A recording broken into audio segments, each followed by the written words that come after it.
I lived in New York and I started out doing commercials, television commercials. So I did that for a number of years, and I think I was about 22, I think, when I did The Last Detail, which was shot up in Toronto. At least the portion that I was in. They actually shot in Toronto, New York, and Washington, D.C. Yeah, that was a very well-regarded film at that time. Introducing Randy Quaid. Randy Quaid. It was his first big film. And, Jack was a big selling point in that advertising. Oh, yeah. Otis Young.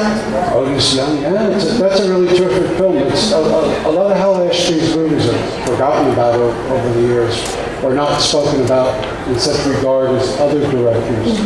But I think he's somebody that has yet to be rediscovered. It's fine, but very interesting that you started out with a really interesting, yes, strong film. Yes. Carrie, I wanted to ask about Carrie next. How did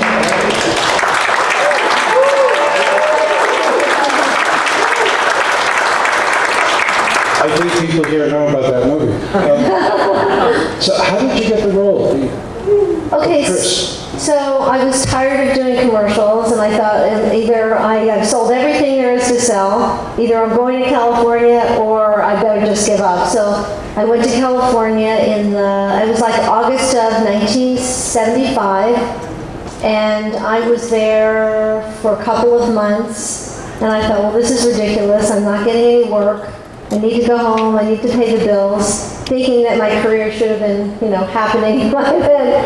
And I was getting ready actually to go back home to New York, and I was coming out of the steam room at a women's health spa, and this woman yelled out my name, "Is that Nancy? Nancy Allen?" And I said, "Yes." I looked around, and it was this woman named Harriet Helberg, who cast me in a number of commercials in New York, and she said to me, "Well, what are you doing here in California?" Anyhow, she said, "I'm casting a movie. Tomorrow's the last day. You won't get the part, but at least you'll get to read for something." I said, "That's great. I love it." So I drove to Culver City to pick up the script. I stayed up all night. I prepared. I made notes. I was just so excited to just have the chance to read for something. And I was the last person of the last day to read for Carrie, and in my reading, Brian De Palma, who's the director, laughed. I thought, oh, I must have done something right, And that was it. I left, and by the time I got home, they left a message saying that they were going to screen test me. So that's how that happened.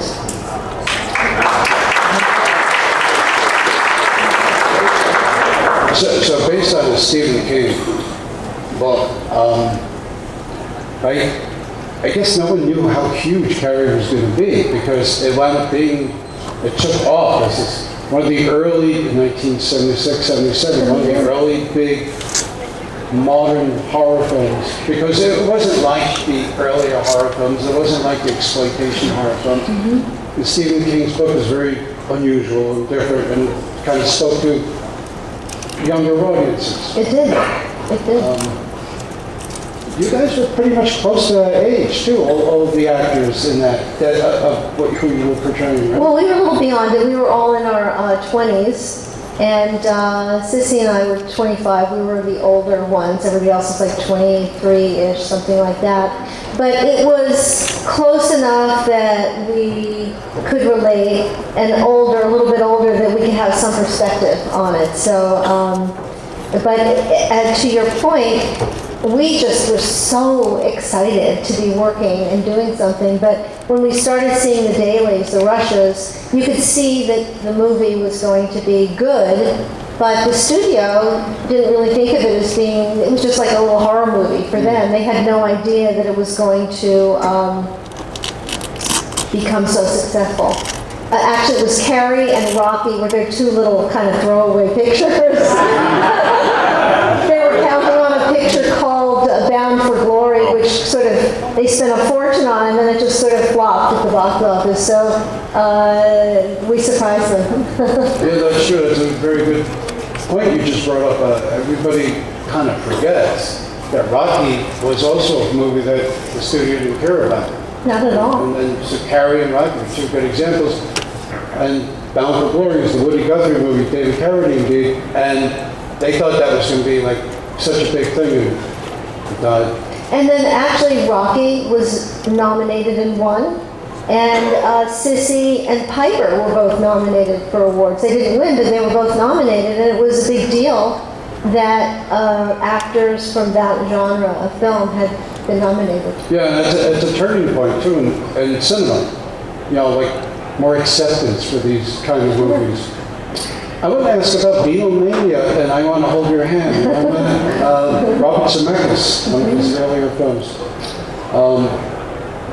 Made as a very chaotic film in the early days of Beatlemania. It was an unusual kind of movie, but what can you recall about making that? Well, first of all, I was 14 when the Beatles came to the United States, so I kind of remember that period really well. I was very much like my character in the film. I was like, oh, God. My father was a New York cop. I was like, oh no, we can't go there. We'll get arrested. We'll get in trouble. I was, kind of the spoiled sport. But, when I will tell you that I read that script, which was perfect. There was only one change that was made to the script. It was just a perfectly written script by Robert Zemeckis and Bob Gale. And when I went to read for the film, I met this tall, sort of geeky guy in the hallway. I thought he was like just one of the kids that worked in the office. And he says, oh, you're Nancy Allen. I really liked you and Carrie. And I said, oh, thank you. And then I went to sign in, and when they brought me into the office to read, she said, this is the director. I said, you're the director? It was that geeky kid from the hallway. It was Bob Zemeckis, who was 26 years old. It was his first film. But what I can tell you about the making of the movie, he knew exactly what he wanted. He was a great director right from the get-go. We had an absolute ball making the film. The studio, the film, of course, was set in New York, but they didn't want to spend the money. So we actually shot it on the back lot of Universal and Warner Brothers. We could have both lots, but it was crazy, and we all loved each other, and we had a really good time. Yeah, I think it shows in the movie. It does. I was about to say, it just really shows that you guys got along so well, and the hecticness of that era. So, Dress to Kill and Blowout, two films you pretty much did back to back.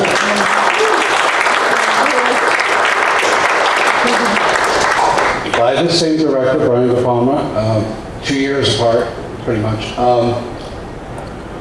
They're both two very crazy movies, very different movies, and you're like the weight in both of these films, which is really interesting. That keeps them centered. Keith Gordon and Michael Caine in the one, and Travolta in the other. With John Lithgow, right? John Lithgow, yes. And Dennis Franz, who was in both Dress to Kill and Blowout. That's right. Yeah. So, Dress to Kill. Do you have a story about making that movie? Any unique thing that stood out in your mind? Well, it was a really fun shoot because we shot it in New York City, so it had like this great energy to it. The cities that you're shooting. And actually, Blowout was shot in Philadelphia, so when you're shooting in practical locations, it gives the film a real good life to it, as opposed to shooting on a soundstage where you constantly create some life around it. But I'll tell you. Michael Caine, amazing, great actor, really fun person, great sense of humor. But this is one silly story. I don't tell this much, but it's kind of funny.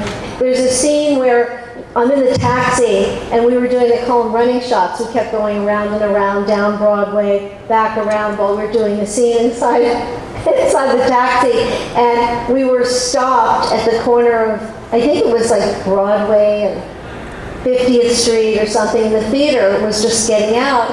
And then the car mount and everything. And a couple of people looked in the window and said, who is it? And the other said, it's nobody. And I just laughed. I remember thinking, well, everybody's somebody. It's not like I'm nobody. Well, it's certainly an edgy movie, too. I mean, he really pulled it off as a director. De Palma really pulled off the edginess. And Oh, yeah, yeah. I mean, if you've never seen that film, and you've probably, I mean, did anyone here never see Dress to Kill? Pretty much, okay. So I won't be able to. We're going to have a private screening for you. You're going to private screening. Well, I mean, something happens in the film that by the ending, I didn't see it coming. Yeah. And it's very good. Not a lot of directors, not a lot of cast members. Yes. Not a lot of films can pull that off. Oh, I'll tell you something about Michael Caine, since most of you know the movie. The scene towards the end where I'm in Dr. Elliott's office and I have to tell him the story of this dream that I say that I had, and it's a very erotic story and very long sequence, and it was a very tight set that we were in. And Brian said to Michael Caine, he says, you know what, you can just go relax, because really we're on Nancy and she's just talking, and all you have to do is say, you know, like that, and we can't really see you. And he said, Michael Caine said, no, I'll stay, because she'll know, she'll feel me, she'll know that I'm in the room. And he just sat on a little apple box next to the camera for the next hour or two, whatever it was, while we shot that sequence. And I just thought that was he's a very generous actor, he didn't have to do that, so. Yeah, the guy's a treasure. Yeah, he is. Blowout, which really does have a really good performance by John Travolta. Bit of a shocking film, actually. It's another one of these endings you don't see coming. Do you have a remembrance from that film? Well, I can tell you the script was originally a little bit different. It was written for two older actors who were supposed to be kind of over the hill, and really their lives were a wreck and all of this. And when John read the script, he wanted to do it, and I thought, oh boy, that's going to change everything. And it was John that said, I'd love to do this with Nancy. So, of course, I didn't say no. How am I going to say no to John Travolta, who wouldn't want to work with him?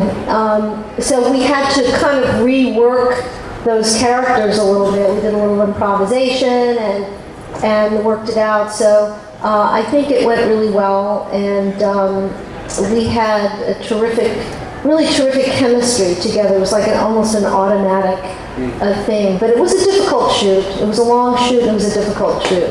But John Lithgow, while we'd be waiting hours and hours while Vilmo Zsigmond was magnificently lighting big sets, John Lithgow treated us like his children. He'd play games with us, dictionary games, and he was like the dad of the set. He's another great Oh my God, what a talent.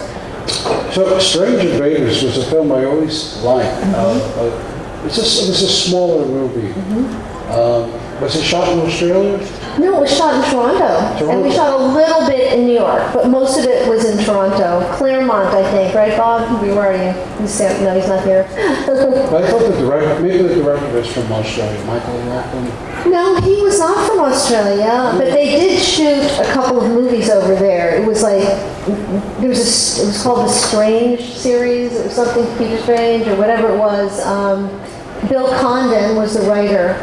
Okay, maybe that's. And I always thought he should have directed the film, because he, of course, became a really wonderful director, and he was a great writer. So that was a kooky movie, little, kind of a wink and a nod to 50s science fiction films. It's a fun one. It's a fun one. I don't know where I got the Australian connection from, but when you research so many people like I do, sometimes you can get a little throttled. The Philadelphia Experiment, another fan favorite. Michael Paré, who actually was at Chiller, and I actually did this with him, which was a lot of fun. What do you remember about or do you remember anything about the Philadelphia Experiment? Why, what did you hear? No. Oh, well, I remember we shot in the Salt Flats in Utah. It was freezing cold there. We were staying in Wendover, Nevada, yeah. and they actually had a casino, so I learned how to play craps, so I remember that. It was, I got to work with Bobby DeCicco, who did I Want to Hold Your Hand in 1941. We did that.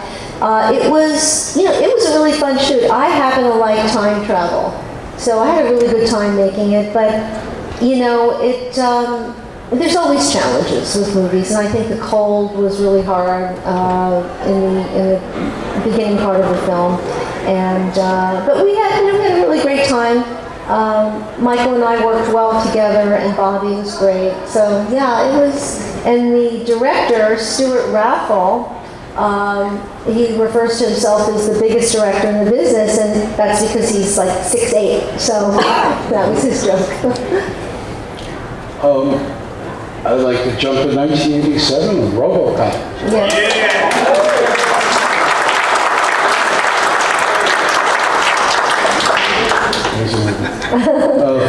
Directed by Paul Verhoeven, Peter Weller. I mean, there's not much that needs to be said by me about that, but how did you get that role? So I got a call from my agent, and they said they're sending you a script. If you can, read it and get back to me, and they're interested in meeting with you. So he said it's called Robocop, and I said, okay, they're changing that title, right? That's a terrible title. and I said, so then I thought, okay, this is going to be stupid. So I picked it up, and I said, you know what? I don't really have time, but I'll read a little bit. So I started to read it, and turned page after page after page after page. I couldn't stop reading it. It was a perfect script. It was obviously unique. It had great humor to it. It had depth. And it could have just ended up being a kind of a cartoon in a way, but because of who Paul Verhoeven is, he really brought the soul in that character to the screen. And he's like a mad scientist. He'd act out all the parts. Don't copy me, I can't act. But it was a very difficult shoot because of the suit. And that the first movie, it took us like 8 hours. The first night they put them together, and I thought, oh my God, we're going to be here for the next 2 years because it took so long. But and it was a very heavy suit, and we were shooting in Dallas, and it was really hot. Peter Weller is very disciplined.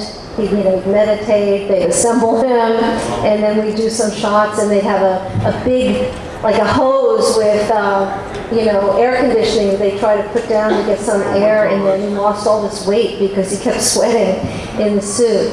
But I remember when we went to see the first couple of dailies after we'd shot it, and I thought, oh my God, this is going to be phenomenal. But it was so good in a very unique way, and I thought, okay, it's going to be a great movie, but there's no way it's going to have wide appeal. It's too unusual.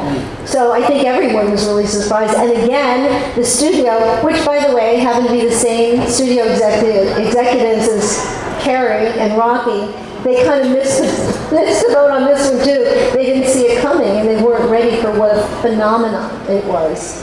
I loved every minute of it. All of the bad guys, Kurt Wood and Ray and Paul McCrane, they were so sweet. They didn't drink, they didn't smoke, they didn't curse. They were just like true gentlemen, and here they are, just some terrible, terrible villains, So it's an honor to be part of it. Well, was that true? Because they were really good villains. They were scary guys. Sort of like if you were in an elevator, you might want to get off. You played Anecdotes in 2 sequels, correct? I did, yeah. I mean, in my opinion, I thought Robocop was the first and the best of the films, but it's great that you got to come back twice. Yes, in theory. I love the first movie. It's perfection. And we all did it for actually next to nothing, very, very little money, but we loved the movie and wanted to make it. Honestly, the second one, the third one, forget about it completely because they tried to make it PG, so it really lost the tone and point of what the movie was. The second one, the script that we started out with is not the script that we shot, so I was very disappointed. Yeah. I think people love it, but I think, yeah. the only thing. And I spotted you, I was watching Out of Sight recently, Steven Spielberg. And I was watching George Clooney movie, and like, oh, there you are. I didn't even realize that you were in the film until you popped up in it. Yeah. That's a pretty recent movie. Yeah, well, it was in the early 2000s, somewhere 2002, somewhere in there. I'm a big fan of Steven Spielberg, so I wanted to. I said, I don't really care how small the part is. I'd like to work with him. So I did it. And then, of course, Albert Brooks was a lot of fun. Yeah. Not to mention George Clooney. He was pretty cute. I'd like to take questions if anybody. Yes, sir. I want to phrase this right. You've had a long career, and you've worked with a lot of people, and you've obviously expressed a lot of affection for them in this short time that we've had together. Where do you get Christmas cards from? I mean, like, who do you call up on a Tuesday and say, hey, going out for lunch? Have you been able to, like, really maintain the friendships that you've made in your films? On set. So did everyone hear the question? Yeah. Okay, so, I have a really close group of friends that are not necessarily people that I made movies with, although I'm still in touch with Bob Gale, very close friends with Bob Gale, who wrote I Want to Hold Your Hand. Wendy Jo Sperber and I were very close friends until she passed away. John, on occasion, Travolta, will be an email, he'll want me to give something to his charity or me to his, but we don't really connect that much anymore. You just lose track, really. But it's always fun to see people that we're, none of us, although I will tell you, who I've become friends with, who I wasn't friends with on the movie, is Piper Laurie. So she and I, PJ Souls and I are in touch. Not so much the last couple of years, but, good friends, yeah. Anyone else? Yes. I do want to ask particularly this two-part question. First, you said like when filming Robocop 2, you filmed, of course, you read the original script, but it was not the one you filmed. Are there any copies of the original script still exist, or do you have one? And the second about most, what can you say was the thing that really disappointed you when the whole thing changed? Like how it went from one to another. What was your initial reaction, and how did you just get through it all? So I don't have the original script of Robocop 2. I don't know what happened to it. What I loved about that script was that it sort of tracked naturally from the first movie, and there was a connection of the relationship between Robo and Anne, and then there was stuff with the wife, and it seemed more organic. The director was originally going to be, I want to say Tim Hunter, who did a movie called River's Edge, if you haven't seen it. Yeah, he's a really great director. Exactly the right director-writer for Robocop 2. So he had an argument with the studio, so he went away, and then Irvin Kershner came on. And I just think that, no director or whoever doesn't want to take on the film of somebody else. So he started changing things, and just my own personal feeling was his own personality, which was kind of cranky and just mean-spirited, and I think the film took on his personality. So it was really hard to show up for that for me. Because the first one, it's dark, but it has a lot of humor to it, and you really feel the relationships. The way it is now, it's just dark. You know what I mean? It's just kind of mean. It is, and I have to say, I disavow 2 and 3, and I always will find number 1 to be an undisputed masterpiece. Oh, thank you. I kind of agree with you. Yes. Nancy, in the movie Blowout, that scream, how many takes? I really feel bad for your character. to tell you, even no matter what you're doing, Brian always does a lot of takes. So yeah, I did have to lose my voice at some point. And actually, there's a rumor out there that it wasn't my screen, but it was my, trust me, it was my screen.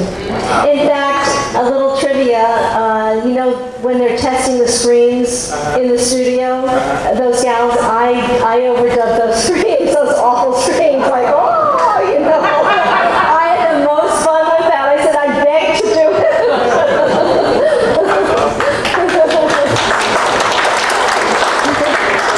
Yes. You seem very sweet and nice. So does that make it very fun to play like a mean girl in Carrie? So was I acting then or am I acting now?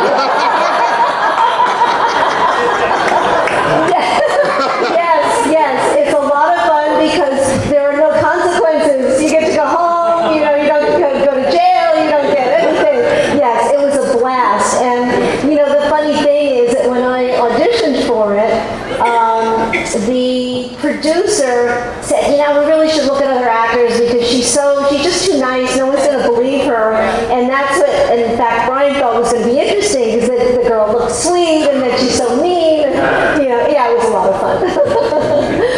Any other questions? Yes, Phil? So speaking of Carrie, Stephen King's first book, the legend is that he tossed it in the trash and his wife fished it out and sent it to the publisher, and it just set the place on fire when it arrived at the publisher. It was a phenomenon. Did you read the book prior to making the film, prior to reading, when you got the gig? Did you go back and read the novel? I read the book. I stayed up all night. I read the script and the book before I went to audition for it. But I had not read the book. I'd never heard of the book before that. So obviously now I've actually read a lot of Stephen King since then. I think he's a really masterful author. He pulls you into whatever it is that he's writing right away and really develops the characters. You really get inside them, and I love that about him. So yeah. Thank you. You're welcome. Mhm. Yes, sir, on the right. 1941, not one of Spielberg's critically acclaimed movies, but to me, I thought it was a lot of fun, and it was comedic. It was like working with a young Spielberg at the time. Well, let's just say that Steven Spielberg is exactly what you would think. He loves making movies. It's his party. You know, when you're there shooting, he has a great time. He gets very excited, enthusiastic about what he's doing.